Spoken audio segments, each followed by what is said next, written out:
مسیل بسمل کے آنے والی ایپیسوڈز بہت انٹرسٹنگ ہونے والی ہیں۔ آنے والی ایپیسوڈز میں آپ دیکھیں گے کہ معصومہ کی ماں سے سمجھانے کی کوشش کر رہی ہوتی ہے کہ مرد کبھی بھی ایک دروازے کے پیچھے کھڑا نہیں رہتا، کیونکہ اگر اس کے لیے ایک دروازہ بند ہو تو 100 دروازے کھل جاتے ہیں۔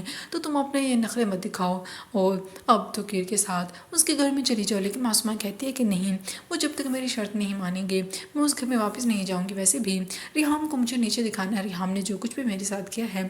اور دوسری طرف موسیٰ تو بہت ہی زیادہ پریشان دکھائی دے رہا ہوتا ہے۔ اس کی فیانسے بھی یہ بات تو نوٹ کر ہی لیتی ہیں کہ موسیٰ پہلے کی طرح نہیں رہا، وہ بہت زیادہ چینج ہو چکا ہے۔ ریحام کا رویہ بھی پہلے کی طرح نہیں ہوتا، وہ یہ سب نوٹ کر رہی ہوتی ہے۔ ریحام اس حوالے سے پریشان ہوتی ہے کہ اگر سوسائٹی میں سب کو پتہ چل گیا کہ توقیر نے دوسری شادی کر لی ہے تو اس کے لیے کتنا مشکل ہو جائے گا سوسائٹی میں موو کرنا۔ اس لیے وہ توقیر کو منع کر رہی ہوتی ہے کہ اپنی دوسری شادی کے بارے میں کسی کو مت بتانا، کہ اور خاص طور پر موسیٰ کے سسرال والوں کو۔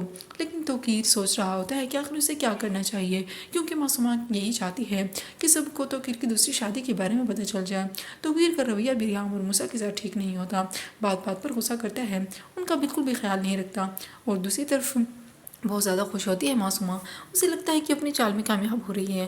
معصومہ کی ماں اسے سمجھاتی ہے کہ میں اجڑ گئی ہوں، تمہیں اجڑتے ہوئے نہیں دیکھنا۔ معصومہ کہتی ہے کہ اجڑنے کا وقت کسی اور کا ہے، اور بھلا میں کیوں اجڑوں گی۔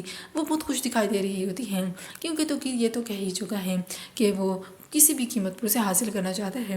اب جس طرح اس کے لیے ڈائمنڈ سیٹ لے کے آتا ہے، اسے پہناتا ہے، اب وہ تو اسے دیکھ کر حیران ہو جاتی ہے کہ اتنا خوبصورت ڈائمنڈ سیٹ اس نے تو کبھی سوچا بھی نہیں تھا۔